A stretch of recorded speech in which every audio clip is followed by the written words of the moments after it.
So I'm binging Avatar The Last Airbender the moment it got released on Netflix like a normal person, and I get to Season 1, Episode 16, The Deserter. In this episode, Aang, Katara, and Sokka are looking for a firebending teacher for Aang, and they decide to sneak into a Fire Nation town where a festival is being held in hopes that Aang can see some professional firebending. The moment I'd like to call your attention to is at the end of this scene when Katara and Aang have made their choice and Sokka begrudgingly concedes. And if it looks like trouble, we'll leave. Yeah. Because we always leave before we get into trouble. Seems like an insignificant line, right? Well, it is, but for whatever reason, it's stuck around in the back of my head because this one seemingly random line is a perfect example of how to call attention to absurdity. A show being self-aware of its own ridiculousness isn't exactly the most common thing in the world, but when it happens, I feel that it rarely is done well. The immediate parallel that my brain drew in thinking about this line from Sokka was a similar scene from Season 7, Episode 1 of the show Voltron Legendary Defender. I guess now would be the time to give a spoiler warning. The main team has just fought the big final battle with the most recent villain, Lotor, which left the Lions depleted of energy. A bunch of the Paladins and Karan are going to look for a Yalmor, which they need to recharge them, and Ramel remarks this. Wait, you just fought Lotor, defeated him, stopped an explosion that could have destroyed reality, took your friend's consciousness from the black line of Voltron and put it inside his clone, and now we're simply moving on?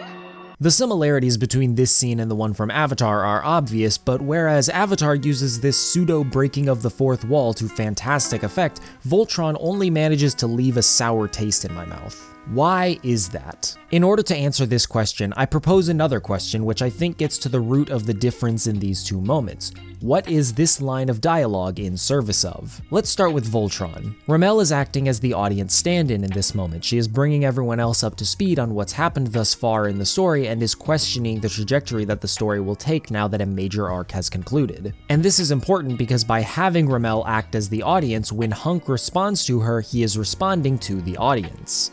Trust me, I'm always saying the exact same thing, but these guys like to move on. This moment in the show is designed for the writers to speak directly to the viewer and say, you know all that crazy stuff that just happened last season? Shiro and Keith's big showdown, Lotor turning out to be evil, the massive battle between Lotor and the Paladins, bringing Shiro back to life, etc. Yeah, all that stuff doesn't matter anymore. It's saying that all the major revelations which occurred as a result of the last arc are not going to have further implications in the show. Looking at the full series timeline, it's pretty clear that this was the signal that the show would be launching into its final stretch, as Seasons 7 and 8 are by far the most removed arcs from the rest of the story. The reason I find this so upsetting, if you haven't already figured it out, is that the show isn't giving us an actual reason for why all this narrative whiplash is happening. Hunk says these guys like to move on, except they straight up don't. The majority of characters' entire arcs are in fact about how they are incapable of moving on. Shiro's PTSD, Keith's abandonment issues, Lance's self-doubt, Pidge's search for her family. Even stepping outside of the overarching character development, countless individual episodes hinge on Team Voltron's leave no man behind mentality, even if an argument could be made that it would be better to just cut their losses instead of doubling down. The show, in this moment, lies to the audience as an excuse to take the story in a new direction without putting in any effort to make the narrative progress in a way that makes sense and is actually organic. And this is without even mentioning that every single individual event that Ramel talks about was illogical in its own right. And bringing them up again just for the sake of hand-waving them off reminds the audience of just how stupid they all were and blatantly states that all of the actually interesting stuff they might have been excited to see get expanded upon in the next season is going in the trash. And you know, all of this would be fine if they had taken the story in a new, interesting direction that was enjoyable in its own right, even if it didn't really logically connect with the rest of the show, but we all know how that went. So how does Avatar The Last Airbender manage to do what Voltron did but not bad? Well, again, let's ask ourselves, what is this line of dialogue in service of? Well, it is doing a little bit of the same thing as Voltron, but the critical difference is that the interaction between Sokka and the others serves to enforce their personalities rather than contradict them. I mentioned that Hunk's response to Ramel was an inaccurate description of the characters in Voltron up to that point, but notice how this could not be further from the truth in Avatar. Aang is the bright-eyed child who has yet to fully grasp the severity of change that the 100-Year War has left on the world, so he doesn't see a problem in walking right into a Fire Nation festival. Katara is hesitant as she recognizes the potential danger in this situation, but after a little convincing, she decides to follow Aang, but because of her caring nature, she decides to take precautionary measures by wearing disguises. Sokka, due to his understandable distrust of the Fire Nation, is strongly against the idea, however, he is outnumbered and is forced to go along with the others, leading to the moment in question. This interaction between the characters perfectly falls in line with what we know of them so far, and it feels like a natural way to progress the narrative.